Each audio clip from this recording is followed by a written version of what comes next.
ప్రశాంత్ వర్మ ప్రస్తుతం pan India లెవెల్లో ఈ డైరెక్టర్ పేరు మారుమోగుతున్న విషయం తెలిసిందే. నిజానికి ఆ సినిమా అప్పుడే ప్రశాంత్ వర్మ గురించి ఇండస్ట్రీలో గట్టిగానే టాక్ నడిచింది. జాంబీరెడ్డి తర్వాత ఆ టాక్ నెక్స్ట్ లెవెల్కి చేరింది. ఇప్పుడు హనుమాన్ దెబ్బతో Prashanth Varma range pan world స్థాయికి ఎదిగింది. నిజానికి ప్రశాంత్ వర్మ కూడా ఇండియన్ సినిమాని హాలీవుడ్ రేంజ్కి తీసుకెళ్లాలనే కలలు కంటూ ఉన్నాడు.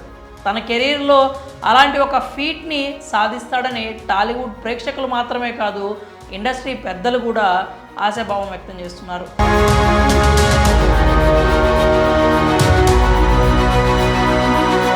అయితే ప్రశాంత్ వర్మ ఈ స్థాయికి రావడానికి రాజమౌళి కూడా కారణం అని మీకు తెలుసా? ప్రశాంత్ వర్మ తెరకెక్కించిన హనుమాన్ మూవీ పేరుకు చిన్న సినిమాగా ప్రేక్షకుల ముందుకు వచ్చింది. కానీ ఇప్పుడు పాన్ వరల్డ్ స్థాయిలో బాక్సాఫీస్ వద్ద రికార్డుల మోత మోగిస్తోంది. ఓవర్సీస్లో కూడా హనుమాన్ రికార్డుల వేట చూసి ట్రేడ్ పండితులు కూడా ముక్కును వేలేసుకుంటున్నారు. కథలో కంటెంట్ ఉంటే చిన్న సినిమా అయినా పెద్ద రికార్డులు బద్దలు కొడుతుంది.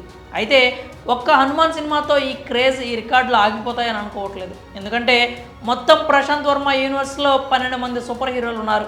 ఇప్పుడు కేవలం 2 మాత్రమే పరిచయం చేశాడు, ఇంకా 10 మంది ఉన్నారు. అలాగే తాజాగా తన ఫ్యూచర్ సినిమాల గురించి కూడా ఇంట్రెస్టింగ్ కామెంట్స్ చేశాడు. ప్రస్తుతం తన స్టోరీ టీంలో 25 మంది రైటర్స్ ఉన్నట్లు చెప్పాడు. ఆ సంఖ్యను త్వరలోనే 100 మందికి తీసుకెళ్తానన్నాడు. వారిలో కొంతమంది డైరెక్టర్లు కూడా అయ్యే అవకాశం ఉందని చెప్పుకొచ్చాడు. ఇప్పటికే జై హనుమాన్ సినిమా స్టోరీ రెడీ అయిందని, త్వరలోనే పట్టాలెక్కుతుందని కూడా చెప్పుకొచ్చాడు. అలాగే అదిరా కూడా ఫాస్ట్గానే ప్రేక్షకుల ముందుకు వస్తుందని చెప్పుకొచ్చాడు. ఇలా ఒక పక్కా ప్లానింగ్తో ప్రశాంత్ వర్మ ముందుకెళ్తున్నాడు. ఇక్కడ ప్రశాంత్ వర్మకు రాజమౌళి చేసిన సాయం ఏంటి అనే ప్రశ్న మీకు వచ్చే ఉంటుంది.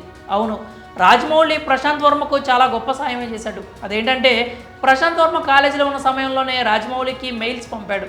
తనను అసిస్టెంట్ డైరెక్టర్గా తన టీంలోకి తీసుకోవాలని కోరాడు. కానీ టీంలో ఖాళీ లేదని రాజమౌళి తిరస్కరించాడు. ఆ తర్వాత ప్రశాంత్ వర్మ బాగానే బాధపడ్డాడు. కానీ ఆ తర్వాత ఏకలవ్య శిష్యుడిగా మారి జక్కన్న టేకింగ్ని ప్రశాంత్ వర్మ అవపోసన పట్టాడు. ఇప్పుడు రాజమౌళితో పోలుస్తూ పొగడ్తల వర్షం కురిపించే స్థాయికి ఎదిగాడు. ఆ రోజుల్లో రాజమౌళి కనుక అసిస్టెంట్ డైరెక్టర్గా అవకాశం ఇచ్చి ఉంటే ఇప్పుడు ప్రశాంత్ వర్మ ఈ స్థాయిలో ఉండేవాడు అని గట్టిగా చెప్పే పరిస్థితి అయితే ఉండదు. ఆ రోజుల్లో అసిస్టెంట్ డైరెక్టర్గా అవకాశం దక్కలేదు కాబట్టే ప్రశాంత్ వర్మ ఇప్పుడు ఈ స్థాయిలో ఉన్నాడు అని మనం అయితే చెప్పొచ్చు. మరి ప్రశాంత్ వర్మకు రాజమౌళి చేసిన సాయం గురించి మీరేమనుకుంటున్నారో మీ అభిప్రాయాలని కామెంట్స్ రూపంలో తెలియజేయండి.